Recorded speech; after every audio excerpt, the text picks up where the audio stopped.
오늘 목사님 봉독하신 갈라디아서 2장 20절 말씀으로 내가 그리스도와 함께, 이러한 제목으로 은혜를 나누도록 하겠습니다. 우리 한번 같이 하겠습니다. 내가 그리스도와 함께. 미국에서 중학생, 고등학생을 양육하며 삶의 터전을 유구하는 집사님이 계셨습니다. 이 집사님이 목사님께 전화를 했어요. 목사님, 저희가 미국 비자 갱신하려고 한국에 왔습니다. 여행 겸 비자 발급하고 갱신할 겸 왔는데 그 비자가 거절당했습니다. 이제 미국 집으로 돌아갈 수가 없습니다. 목사님 기도해 주세요. 이런 전화였습니다. 이때 목사님이 이 전화를 받고 이제 기약 없이 한국 땅에서 머물러야 하고, 그리고 자녀들이 학교에 가지 못하는 그러한 형편에 처해 있는 것을 보고 심히 안타까웠습니다. 그래서 목사님이 기도했습니다. 그리고 그 집사님도 기도했습니다. 1년 반 지났을 때 소식이 왔습니다. 목사님, 비자 문제가 해결됐습니다. 이제 미국 집으로 돌아가겠습니다. 기도해 주셔서 감사합니다. 이런 전화가 왔어요. 이들은 그동안 갑작스럽게 바뀐 환경에 적응하며 믿음으로 간절히 하나님께 기도하고 하나님의 응답을 기다렸습니다. 그리고 그 과정에서 원망하고 불평하고 신앙이 약해질 수 있는 상황인데도 그 집사님의 가족들은 믿음을 지켰습니다.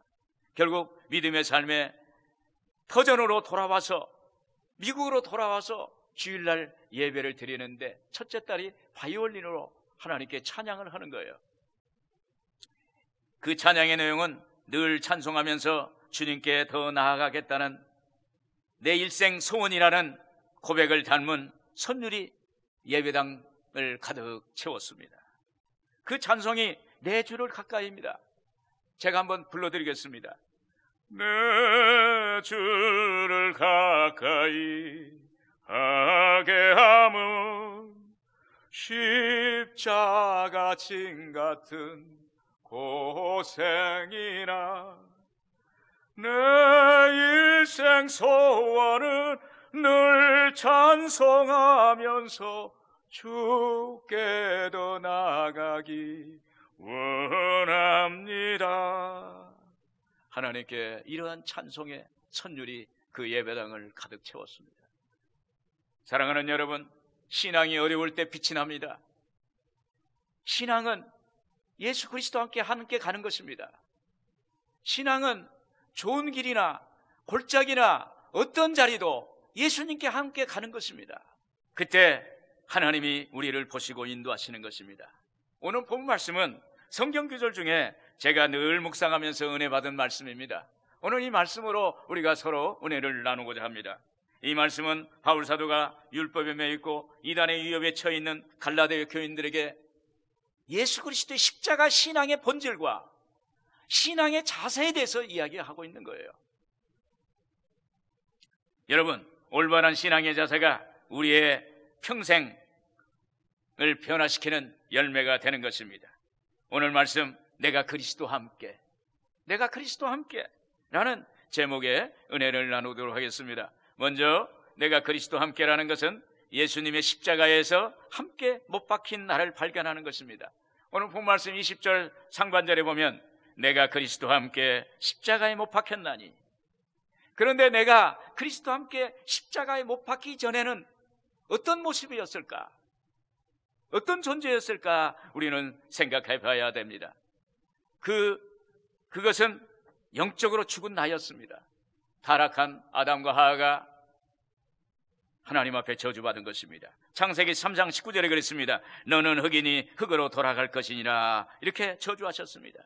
여러분, 인간은 살았다나 육신으로는 이미 죽은 거예요. 그리고 십자가에 못 박히기 전에는 환경적으로 저주받은 나였습니다. 아담과 하와가 범죄한 이후에 환경이 저주받았어요. 그래서 창세기 3장 17절에 땅은 너로 말미암아 저주를 받고 너는 내 평생에 수고하여야 그 소산을 먹으리라. 이렇게 인간이 거주하는 환경이 저주받게 된 거예요.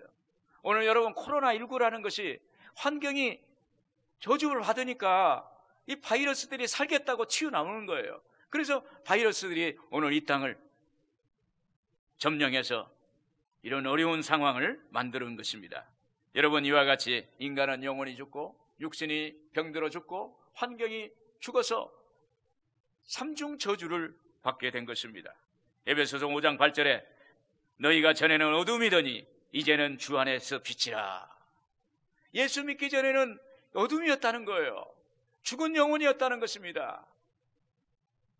하나님을 전혀 몰랐고 인간의 본능적인 것만 끝없이 집착했고, 그리고 가난과 궁핍, 절망과 좌절에 넣으면서 헤어나지 못했다는 것입니다. 여러분, 이것이 인간의 방향성을 잃어버린 절망적인 존재인 것입니다. 그런데 예수 믿은 이후로는 어떻습니까? 이제는 주 안에서 빛이라. 주 안에서 빛이라. 여러분, 빛은 밝음을 말합니다. 영적 밝음, 영적 생명, 그리고 영적인 소망을 말합니다. 그래서 오늘 예수 믿는 사람은 영적인 빛된 존재가 되는 거예요. 오늘 여러분은 빛된 존재가 되는 줄로 믿습니다. 그래서 이제는 이 어둠의 존재였던 바울이 이렇게 고백합니다. 20절에 내가 그리스도와 함께 십자가에 못 박혔나니. 나도 그리스도와 함께 십자가에 못 박혔다는 뜻입니다. 이 말씀이 단순히 예수님께서 나를 위해서 십자가에 못 박혀 죽으셨다는 것이 아니라 그걸 확장시켜서 예수와 함께, 내가 그리스도와 함께 십자가에 못 박혀 죽었다는 것입니다. 어떻게 이런 일이 있을 수 있겠습니까? 여러분, 우리가 예수님을 구주로 모셔드렸을 때 하나님께서 우리를 예수 그리스도 안에 넣어주신 거예요. 즉 우리는 그리스도 안에 있다는 것입니다. 예수를 믿으면 우리가 예수 안에 있다는 거예요. 고린도전서 1장 30절에 그랬습니다. 너희는 하나님께로부터 나서 그리스도 예수 안에 있고 예수는 하나님으로부터 나와서 우리에게 지혜와 의로움과 거룩함과 구원함이 되셨으니 그랬습니다. 여러분, 우리가 예수 믿으면 그 순간 하나님이 우리를 예수 안에 집어넣는 거예요. 그래서 예수님께서 십자가에 못 박혀 죽으실 때 우리도 같이 못 박혀 죽는 것입니다. 예수님이 십자가에서 죽으실 때 우리가 같이 죽고 예수님이 부활하셨을 때 우리도 거기서 부활의 은혜를 받게 되는 것입니다. 저는 26살에 폐결핵을 앓았어요. 이 투병 생활하는데 힘들었습니다. 무려 4년이라는 투병 생활을 하면서 제가 붙잡고 제가 바라볼 수 있는 것은 예수님의 십자가예요. 강단에 있는 저 십자가를 바라보고 주님, 저 살려주세요. 여러분, 폐결핵은 1970년대 쪽에는 많은 약을 먹었어요. 약을 먹어도 한 움큼이에요. 그런데 저는 좀 체질이 특이해서 매주 2번씩 황산 스테로이드마이신을 맞아야 됐어요. 그러니까 굉장한 어려움 가운데 이렇게 그 과정을 지나고 있었습니다. 그 아픔과 고통을 치료하기 위해서 십자가만 바라봤어요. 예수님만 바라봤어요. 그때 하나님이 저를 고쳐주신 것입니다. 저는 그때 내 생명의 원천이 십자가에서 못 박히신 예수 그리스도라는 것을 깨달았어요. 예수님이 내 생명의 원천이다. 그래서 예수님을 믿게 되었고 예수님을 향해서 제가 찬송을 합니다. 찬송가 93장 예수는 나의 힘이요 예수는 나의 힘이요 내 생명 되시니 구주 예수 떠나 살면 죄 중에 빠지리 눈물이 앞을 가리고 내 맘에 근심 쌓일 때 위로하고 힘주시리 주 예수. 예수는 나의 생명. 나를 위로해 주실 분은 예수밖에 없다.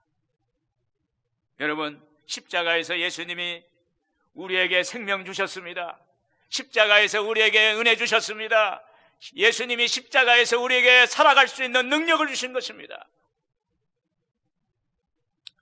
그리고 우리가 십자가의 은혜를 알면 예수 십자가에서 나를 발견하고 그리스도 안에 확실히 거하는 것입니다. 왜 그랬습니다. 그런즉 누구든지 그리스도 안에 있으면 새로운 피조물이라 이전 것은 지나갔으니 보라 새 것이 되었도다. 바울 사도는 갈라디아 교회에 보내는 편지에서 예수 안에서 변화된 자기를 고백합니다. 갈라디아서 1장 1절에 보면 사람들에게서 난 것도 아니요 사람으로 말미암은 것도 아니요 오직 예수 그리스도와 그를 죽은 자 가운데서 살리신 하나님 아버지로 말미암아 사도된 바울은, 이렇게 바울은 사람으로부터 난 사람도 아니라는 거예요. 사람으로부터 말미암은 것도 아니라는 거예요. 오직 예수 그리스도 안에서 예수로 말미암아 하나님께 난 자라고 그랬습니다. 하나님으로부터 난 사람이다. 나는 하나님의 자녀다. 나는 하나님의 형상이다. 이렇게 자기의 정체성을 고백하는 것입니다. 대체로 우리는 교회에서는 하나님의 자녀라고 말합니다. 그리고 하나님 자녀처럼 행합니다. 그런데 우리는 밖에 나가서는 어때요? 세상 사람처럼 살아요. 세상 사람들보다 더 영악하게 더 잘 살아. 여러분, 우리는 매일 십자가 앞에서 거기서 내가 예수로 말미암아 구원받고 예수로 말미암아 하나님 자녀 됐다는 그것을 발견하고 자기를 발견하고 자기를 거기서 하나님의 자녀고 하나님의 형상이라는 걸 확신하고 거기서 자기를 찾는 하나님의 은혜를 받기를 바랍니다. 예수님 믿는 성도는 하나님의 자녀예요. 예수님 핏값으로 산 자녀입니다. 그래서 오늘 여러분 이러한 자기 확신, 자기의 정체성을 확고할 때 거기서 우리가 죄를 이길 수 있습니다. 우리가 세상을 이길 수 있습니다. 우리가 병을 이길 수 있습니다. 우리가 저주를 이길 수가 있습니다. 오늘 주님 안에서, 오늘 여러분 하나님 안에서 예수 안에서 승리하는 여러분들 되기를 주의 이름으로 축원을 드립니다. 그리고 내가 그리스도와 함께는 내 안에 그리스도가 사신다는 것입니다.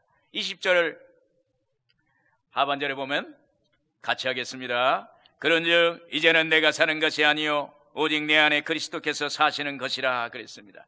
이 말은 내 안에 주인이 바뀐 것을 의미합니다. 바울은 이제는 내가 사는 주체가 다르다는 거예요. 예수 믿기 이전에는 내가 내 인생의 주체가 되었습니다. 내 삶을 내가 책임져 줬습니다. 그러나 예수 믿은 이후에는 내 인생의 주체는 내가 아니라 하나님이라는 거예요. 그리고 내 인생의 책임자는 하나님이시라는 거예요. 이것이 내가 주인이 아니라 주님이 나의 주님이로 바뀌었다는 것입니다. 또한 이제는 바울 자신의 생각도 자기의 판단도 자기의 행동도 자기의 소망도 이제 자신의 것이 아니라 오직 예수 그리스도의 것이라는 것입니다. 이제 내 것이 아니라 내가 가지고 있는 것이 하나님의 것이라는 소유가 바뀌었다는 것을 말씀하고 있는 것입니다. 바울 사도는 다메섹 도상에서 부활의 주님을 만나기 이전에는 자기 인생은 자기가 책임졌어요. 자기 것이라고 생각했어요. 그런데 부활의 주님을 거기서 만났습니다. 그랬을 때 삶의 주체가 완전히 달라졌어요. 그래서 빌립보서 1장 21절에 그랬습니다. 이는 내게 사는 것이 그리스도니 죽는 것도 유익하님이라. 이제 사는 것은 더 이상 바울의 자신이 아니요 자기 안에 있는 예수님이 사시는 것이라는 거예요. 이제는 예수님이 우리의 주인이요 우리의 소유권자라는 것입니다. 저는 이런 얘기를 들었어요. 어느 목사님이 기도원에 가서 금식 기도를 했어요. 그래서 금식 기도를 끝나는데 자기 마음속에 헌금을 해야겠다는 생각이 들었어요. 그런데 자기는 돈이 없다고 생각했어요. 그런데 그 생각해 보니까 비상금이 있어요. 그게 한 100여만 원 되는데 이걸 말하는 것인가? 그래서 이건 아니라고 생각했어요. 자꾸 아니야. 나는 이거밖에 없는데 하나님께 드리고 나면 어떡해? 그러다가 하나님께 헌금을 하기로 했어요. 그래서 기도 원장님을 만나서 헌금을 하면서 원장님의 축복 기도를 받았습니다. 원장님이 그 목사님의 사정을 하니까 하나님께 간절히 축복 기도 해드렸어요. 그러고 나서 얼마 지나고 있었는데 선배 목사님이 이 목사님을 찾아와서 금식 기도하느냐고 너무 수고 많았다고, 괜찮냐고 안부를 물어보는 거예요. 그리고 나서 이제 떠나면서 그러는 거예요. 목사님이 내가 어느 집회에 참석을 했는데 예상외로 많은 헌금을 자기한테 주었다고. 그래서 내가 이 후배 목사님에게 이 돈을 주고 싶다고. 그래서 딱 받았는데 펴보니까 자기가 헌금한 기도원에 헌금한 액수하고 자기가 지금 현재 선배 목사님 받은 액수 똑같은 거예요. 그때 하나님이 보시는구나. 하나님이 내 인생의 책임자구나. 하나님이 나를 보호하시는구나. 하나님이 내 안에 사시는구나. 그걸 깨달았다는 거예요. 로마서 14장 8절에 그랬습니다. 우리가 살아도 주를 위해 살고 죽어도 주를 위하여 죽나니 그러므로 사나 죽으나 우리가 주의 것이로다. 오늘 여러분, 우리는 주님의 것이에요. 하나님이 우리 아버지가 되세요. 우리의 책임을 져주십니다. 그래서 오늘 우리는 아무것도 염려하지 말고 오직 하나님 바라보고 믿음으로 오늘 또 사나 죽으나 주의 것이라고 고백하고 내 인생의 책임자는, 내 인생의 주인은 하나님이시라고 이런 고백을 하면서 나아가는 우리 모두가 되기를 주님의 이름으로 축원을 드립니다. 오직 내 안에 그리스도께서 사시는 것이라는 말씀은 주님을 체험했다는 것입니다. 여러분, 주님을 체험하면 주님을 인격적으로 만난 것입니다. 여러분, 주님을 인격적으로 만나면 주님의 마음을 알게 돼요. 주님의 영성을 담게 됩니다. 그래서 주님과 하나 되고, 그래서 하나님이 기뻐하는 일을 하게 되고 하나님이 원하시는 일을 하게 되는 것입니다. 바울은 다메섹에서 예수님을 만난 뒤에 아나니아라는 제자를 통해서 성령을 받게 됩니다. 성령 받고 나니까 거기에서 성령을 받으면 예수님이 나를 위해 십자가에 죽으신 사실에 대해서 조명해 주세요. 그리고 성령을 받고 나면 예수님이 나를 위해서 부활하셨다는 것을 조명해 주세요. 알게 해주세요. 깨닫게 해주세요.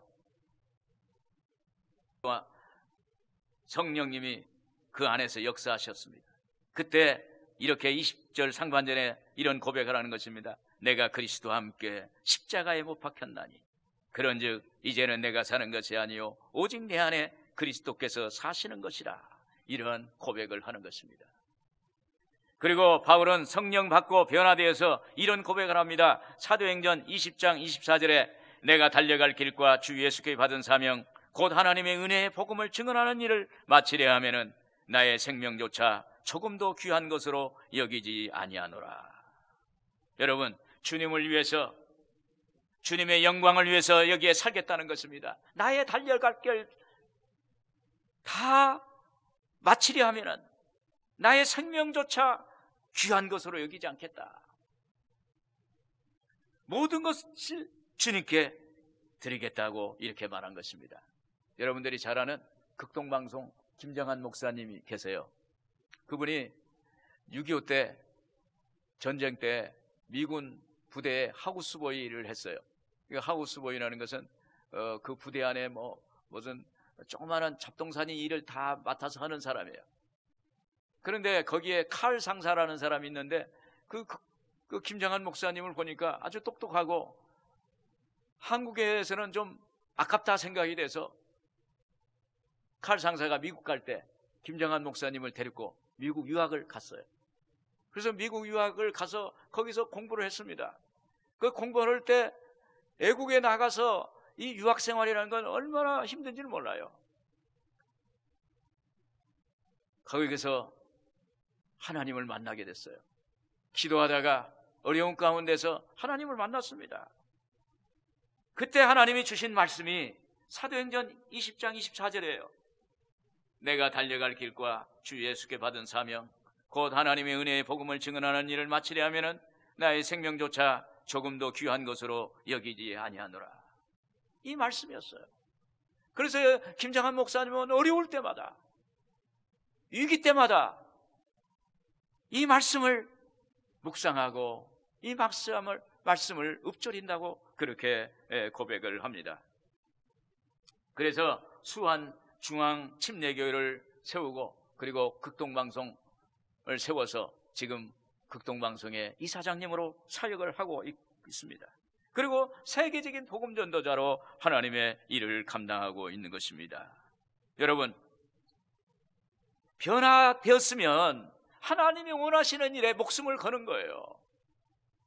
내가 달려갈 길과 주 예수께 받은 사명, 이 사명을 위해서 나의 달려갈 길을 다 가려는데 내 생명을 조금도 귀한 것으로 여기지 않겠다. 모든 것을 던지고 모든 것을 거는 그러한 절박한 마음으로 달려가는 것을 우리가 볼 수가 있는 것입니다. 여러분, 무엇이 여러분을 믿음으로 나아가는 것을 막고 있습니까? 시간입니까? 물질입니까? 생활입니까? 우리가 무엇이 부담스러운 것이 있다면 그것은 하나님이 주시는 마음이에요. 오늘 거기에 반응할 때 하나님이 역사하시는 거예요. 여러분, 내 힘으로 살면 너무 힘이 듭니다. 그러나 하나님이 공급하시는 힘으로 살면 너무 편하고 쉽습니다. 베드로전서 4장 11절에 만일 누가 말하려면 하나님의 말씀을 하는 것 같이 하고 누가 봉사하려면 하나님이 공급하시는 힘으로 하는 것 같이 하라 그랬어요. 여러분, 인간의 힘으로 하려면 안 돼요. 내 능력으로 하려면 안 돼요. 내가 하면은 자랑이 돼요. 그러나 하나님이 위로부터 내려오는 신령한 힘으로, 신령한 능력으로, 신령하게 공급하는 그 놀라운 것으로 하면은 힘이 들지 않아요. 하나님의 마음으로 하게 돼요. 예수의 마음으로 하게 돼요. 그래서 사람들이 박수를 칩니다. 칭찬을 합니다. 잘했다고 말합니다. 하나님이 칭찬해 주시는 거예요. 이때 그리스도께서 우리 안에 사시는 거예요. 내가 그리스도와 함께 못 박혔나니 그런 적 이제는 내가 사는 것이 아니요 내 안에 계신, 오직 내 안에 계신 그리스도로 말미암아 사는 것이라. 끝으로 내가 그리스도와 함께는 믿음으로 사는 것입니다. 20절 하반절에 이제 내가 육체 가운데 사는 것은 나를 사랑하사 나를 위하여 자기 자신을 버리신 하나님의 아들을 믿는 믿음 안에서 사는 것이라 그랬습니다. 바울 사도가 말한 것은 내가 세상에 사는 동안에 우리를 구원하기 위해서 자기를 버리신, 자기 자신을 버리신 예수 그리스도를 믿는 믿음으로 살겠다는 것입니다. 이 믿음은 깨닫는 믿음이에요. 이 믿음은 계시적인 믿음, 레마입니다. 레마는 하나님 말씀이 깨달아지는 거예요. 그리고 믿어지는 거예요. 그리고 내 안에서 믿음이 거대한 산처럼 커지는 거예요. 그래서 그 믿음으로 나가면 놀라운 하나님의 기적이 일어나게 되는 것입니다. 제가 기도원 사역하면서 약 4년간 있었는데 몸과 마음이 굉장히 어려운 때가 있었습니다. 제가 어느 날 여름이 되었는데 급성 대장염이 왔어요. 그래서 병원에 응급실로 가서 3주간 병원에 입원해서 치료를 했습니다. 그 과정에서 힘든 시간을 보내고 있을 때 어느 날 숙소에서 성경책을 펴고 성경을 읽고 있는데 요한복음 6장 63절 말씀이 제 안에 눈에 띄었어요. 살리는 것은 영이니 육은 무익하니라. 내가 너희에게 이르는 말은 영이요 생명이라. 사람을 살리는 것은 영이요 생명이라는 거예요. 그리고 내가 너희에게 이르는 말, 하나님이 우리에게 주시는 말은 영이요 생명, 성령이요 생명이라는 거예요. 이 말씀이 나한테 다가왔어요. 확신이 믿어졌어요. 큰 믿음이 왔습니다. 그 말씀이 제 마음의 위로가 됐고 제 영혼을 회복하는 그러한 계기가 됐어요. 그때부터 성도님들을 만나서 상담을 할 때 제가 말씀을 제시하고 말씀을 묵상하고 말씀을 암송하게 했습니다. 그럴 때 제가 깨달은 그 레마의 말씀이 우리 성도님에게도 강력하게 역사였어요. 성도가 믿어지는 역사가 나타나는 거예요. 공황장애나 같은 친집사님이라는 여성인데 35살이었습니다. 병명을 확실하게 알고 또 이전에도 치료를 시도했지만은 중간에 멈췄어요. 중도 포기했던 사람이에요. 그런데 저한테 왔어요. 그래서 제가 성경적인 말씀을 찾아서 그에게 말씀을 드리고 이 말씀을 이해를 시켰어요. 그 다음에 묵상하게 했어요.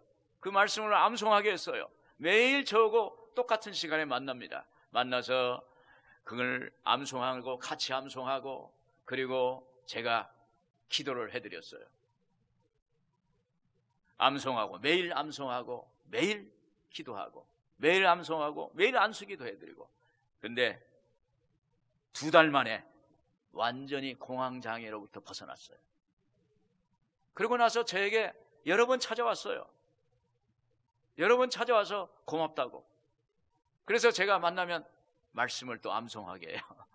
그러면 그 자리에서 여러분, 귀신이 나간 자리에, 귀신이 나가서 소재된 자리에 비어 있으면 더 큰 귀신이 오는 건데 하나님 말씀이 내 안에 있으니까 마귀가 한치도 틈차지 못하는 거예요. 그래서 공황장애를 낫게 하는 하나님의 역사를 우리가 체험한 적이 있습니다.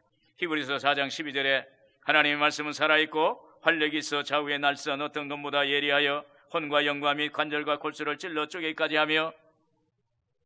여러분, 이 말씀은 그 안에 생명이 있다는 것입니다. 그 말씀이 스스로 운동력이 있다는 거예요.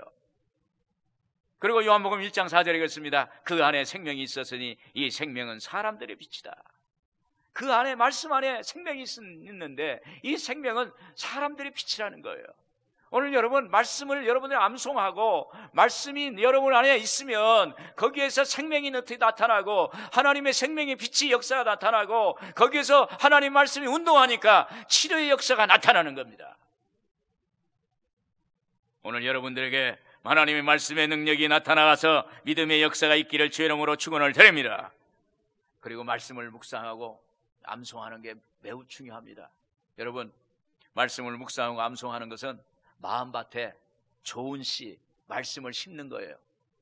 성경에 씨 뿌리는 비유의 말씀에서 좋은 씨를 옥토에 심으면 30배, 60배, 100배의 결실을 거둔다고 그랬어요. 좋은 씨는 말씀이에요.